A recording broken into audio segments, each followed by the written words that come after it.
जय Hind. 12th class. चलिए आगे बात करने वाले हैं अपन इस वीडियो में पीएन संधि डायोड का हाफ वेव रेक्टिफायर और फुल वेव रेक्टिफायर के रूप में उपयोग अपन पढ़ चुके हैं। ठीक है, चलिए अब आगे देखते हैं। इसमें पीएन संधि डायोड का उपयोग किया जाता है सोलर सेल की तरह। सोलर सेल की तरह जो सौर पैनल आते हैं ना, सौर पैनल जो प्रकाश ऊर्जा को विद्युत ऊर्जा में परिवर्तित करते हैं, उसमें कौन रहते हैं? Solar cell. छोटे छोटे सेल लगे रहते हैं, बहुत छोटे छोटे वो सेलों से बनकर एक बड़ा सौर पैनल बना रहता है। ठीक है, और ऐसे बहुत सारे बड़े बड़े सौर पैनल बनाए जाते हैं, अलग अलग प्लेटें। एक प्लेट के अंदर बहुत सारे छोटे छोटे ये सेल रहते हैं। तो ये होते क्या है वो समझ लीजिए। सोलर सेल जो होते हैं ये बनाए जाते हैं सिलिकॉन के या बनाए जाते हैं गैलेनियम आर्सेनाइड के। गैलियम आर्सेनाइड या तो बनाए जाएंगे सिलिकॉन के या बनाए जाएंगे गैलियम आर्सेनाइड के। ठीक है, और पीएन संधि डायोड के तो रहते ही हैं। परिभाषा बनी सोलर सेल सिलिकॉन तथा या गैलियम आर्सेनाइड से बना ऐसा पीएन संधि डायोड होता है जो प्रकाश ऊर्जा को, ये देखिए आ रहा है सूर्य का प्रकाश, सूर्य के प्रकाश को विद्युत ऊर्जा में परिवर्तित कर देता है। Full stop. परिभाषा एक बार फिर से समझ लीजिए, देखिए इतना ये पीएन संधि डायोड है, इस पर ये आ रहा है सूर्य का प्रकाश, तो अब ये बन गया है सोलर सेल। और ये किसका बना होता है? सिलिकॉन का बना होगा या बना होगा गैलियम आर्सेनाइड का बना होगा।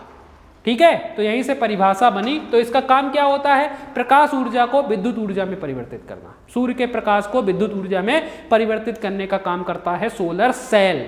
तो परिभाषा बनी सोलर सेल सिलिकॉन या गैलियम आर्सेनाइड से बना ऐसा पीएन संधि डायोड होता है जो सूर्य के प्रकाश को विद्युत ऊर्जा में परिवर्तित कर देता है। Full stop. पैराग्राफ चेंज करके लिखेंगे। इसमें पी क्षेत्र जो होता है वो थोड़ा पतला बनाया जाता है ताकि सूर्य का प्रकाश आसानी से पीएन संधि तक पहुंच सके। पी क्षेत्र थोड़ा सा पतला बनाया जाता है ताकि सूर्य का प्रकाश आसानी से पीएन संधि तक पहुंच सके। संधि तक नहीं पहुंचेगा तब तक विद्युत धारा प्रवाहित नहीं हो पाएगी। ठीक है, तो ये देखिए ये आ रहा है सूर्य का प्रकाश, ये बीच में गैप रखा हुआ है, यहाँ से सूर्य का प्रकाश प्रवेश करेगा। ठीक है, चलिए देखिए परिभाषा एक बार फिर से समझ लीजिए सोलर सेल की। सोलर सेल सिलिकॉन या गैलियम आर्सेनाइड से बना ऐसा पीएन संधि डायोड होता है जो सूर्य के प्रकाश को विद्युत ऊर्जा में परिवर्तित कर देता है। Full stop. पैराग्राफ चेंज करके लिखेंगे। इसमें पी क्षेत्र थोड़ा पतला बनाया जाता है ताकि सूर्य का प्रकाश आसानी से पीएन संधि तक पहुंच सके। Full stop. और ये पहला चित्र बना लेंगे जिसे कहेंगे सोलर का प्रतीक, सोलर सेल का प्रतीक। ये पहला चित्र। ठीक है, ये हो गया। अब हेडिंग डालेंगे कार्यविधि। कार्यविधि, और कार्यविधि के अंदर ये वाला चित्र बनेगा सोलर सेल का परिपथ। ये वाला चित्र बनाएंगे किसके अंदर? कार्यविधि के अंदर। ठीक है, चलिए सुनिए। तो सूर्य का प्रकाश आ रहा है और सूर्य का प्रकाश हमेशा फोटोन के रूप में गमन करता है। फोटोन क्या है? अब फोटोन जो हैं ये सूर्य के प्रकाश के छोटे छोटे बंडल या पैकेट होते हैं जिन्हें कहते हैं फोटोन। अध्याय 7 में पढ़ेंगे अपन विकिरण। यूनिट नंबर 7 का नाम होगा विकिरण और द्रव्य की द्वैत प्रकृति। वहां पर देखेंगे ये फोटोन। अभी इतना समझ लीजिए, फोटोन प्रकाश के ऊर्जा के छोटे छोटे बंडल होते हैं या पैकेट होते हैं जिन्हें कहते हैं फोटोन। तो ये सूर्य के प्रकाश ऊर्जा के छोटे छोटे बंडल हैं। तो होता क्या है कार्यविधि में समझ लीजिए क्या होता है। तो जब प्रकाश फोटोन, कौन सा फोटोन? प्रकाश फोटोन। जब प्रकाश फोटोन संधि पर आपतित होते हैं, संधि से जाके टकराते हैं, जब प्रकाश फोटोन संधि पर आपतित होते हैं तब अवक्षय परत पर इलेक्ट्रॉन और होल युग्म उत्पन्न हो जाते हैं। इलेक्ट्रॉन और होल युग्म उत्पन्न हो जाते हैं। युग्म का मतलब जोड़ा। जितनी संख्या में इलेक्ट्रॉन बनेंगे, ऋण आवेश बनेंगे, उतनी ही संख्या में होल बनेंगे, धन आवेश बनेंगे। फिर से समझ लीजिए कार्यविधि में जब प्रकाश फोटोन संधि पर आपतित होते हैं तब अवक्षय परत पर इलेक्ट्रॉन तथा होल युग्म उत्पन्न हो जाते हैं, जिससे संधि पर विद्युत क्षेत्र के कारण होल जो है वो पी क्षेत्र की ओर और इलेक्ट्रॉन एन क्षेत्र की ओर गमन करने लगते हैं।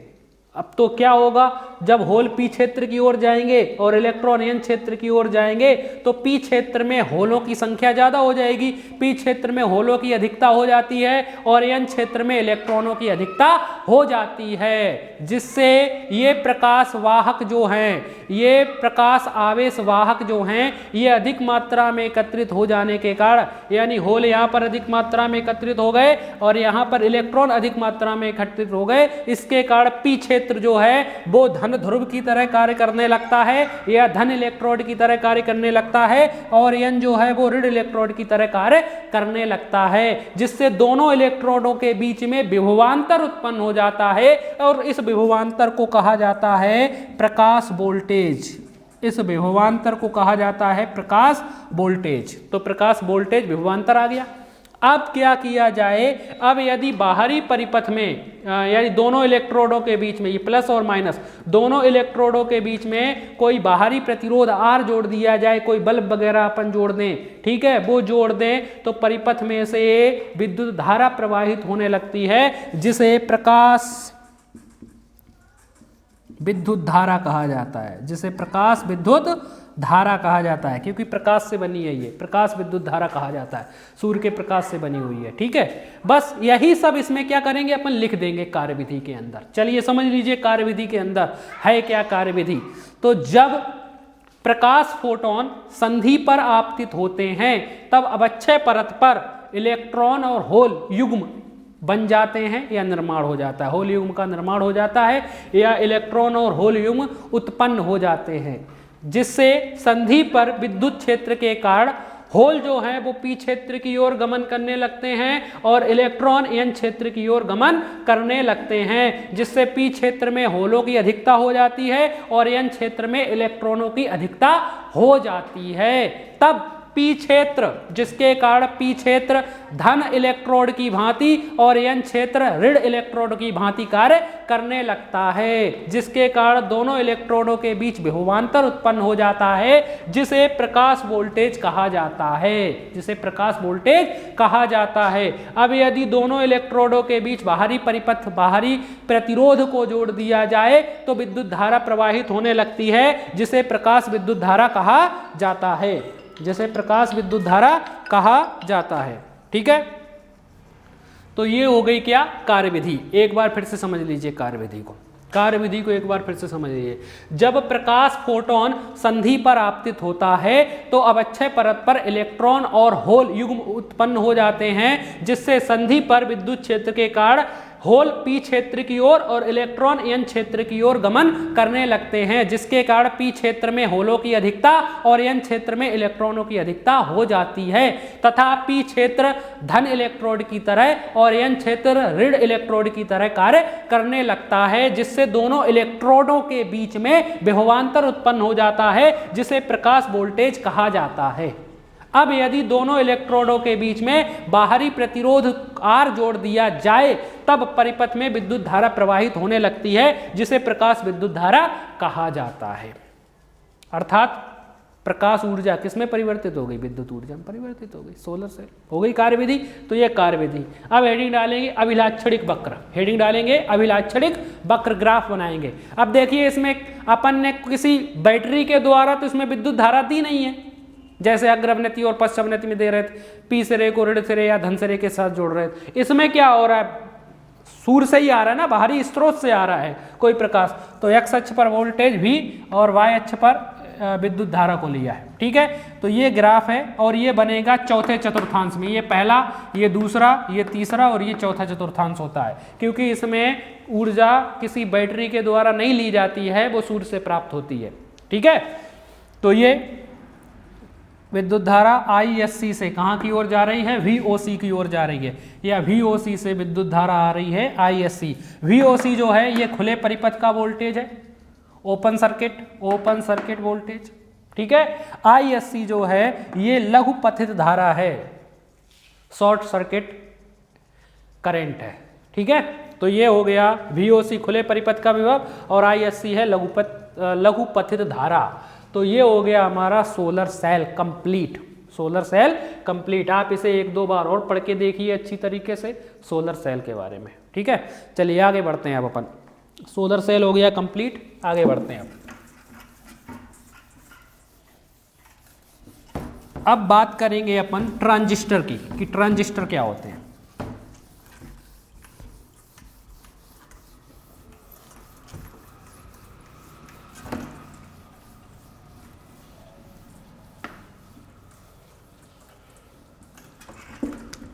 Transistor transistor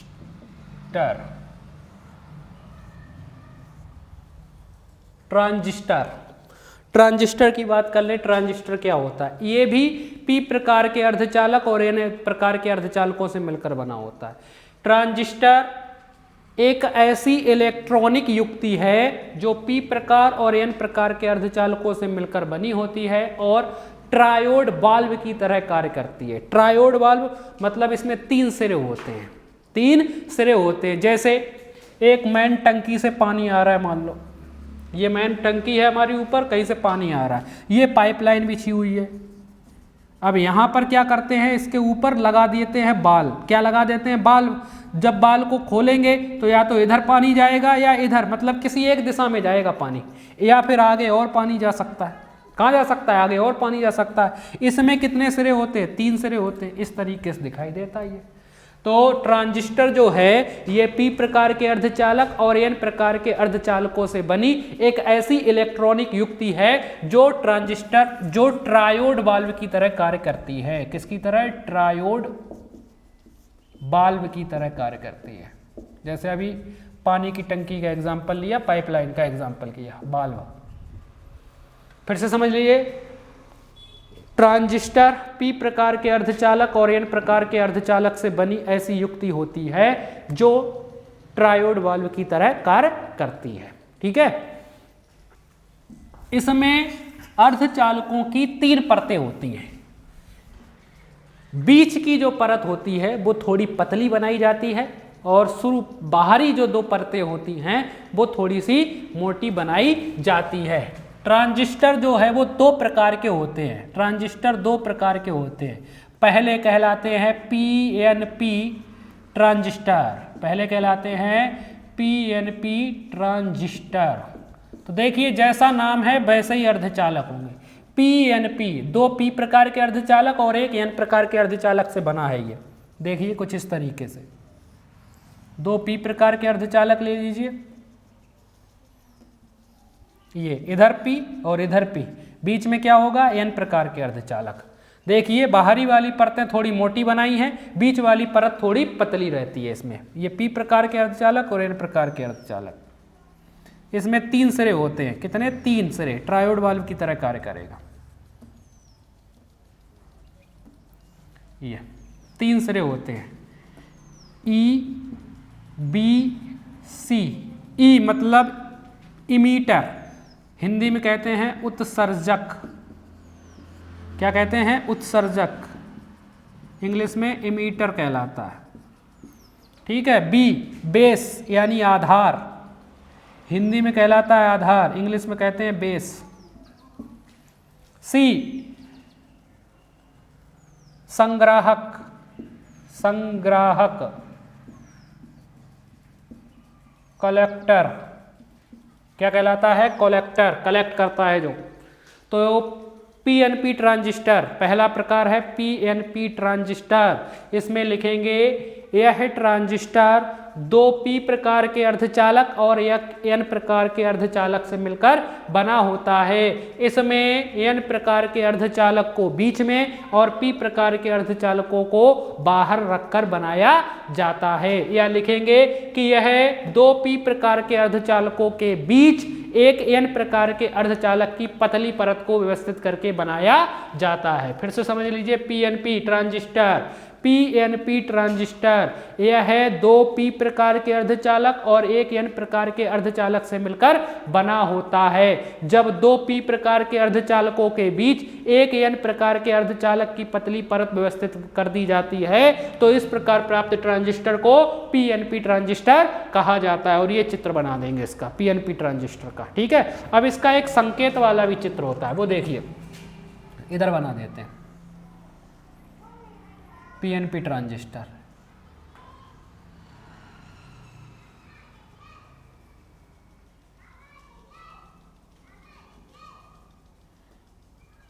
E B C, 3 सिरे हैं, E B C, emitter, base, collector, उत्सर्जक, आधार और संग्राहक।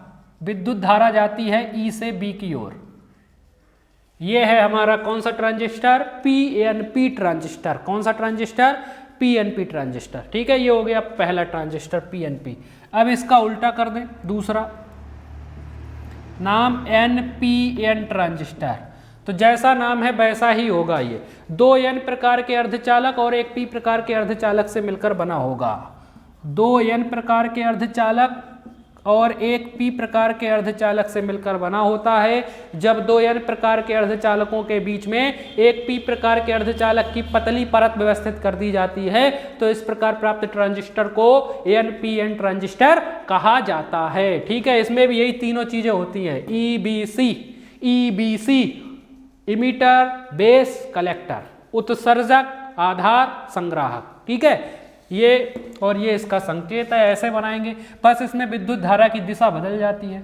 इसमें विद्युत धारा उसमें आ रही थी ई से बी की ओर, इसमें जाती है बी से ई की ओर, ऊपर की ओर। वो देखता है ऊपर से नीचे की ओर, ये देखता है नीचे से ऊपर की ओर। ठीक है, तो ये हो गया हमारा ट्रांजिस्टर। 2 तरीके के ट्रांजिस्टर थे, एक था पीएनपी ट्रांजिस्टर और दूसरा था एनपीएन ट्रांजिस्टर। ठीक है, तो इस वीडियो में अपन यहीं तक इसको ख़त्म करते हैं। फिलहाल आप लोग इस चैप्टर में इतना ही पढ़ेंगे, इतना याद कीजिए अच्छी तरीके से, इसके बाद अपन इसमें आगे बढ़ेंगे। ठीक है, चलिए ख़त्म करते हैं। जय हिंद।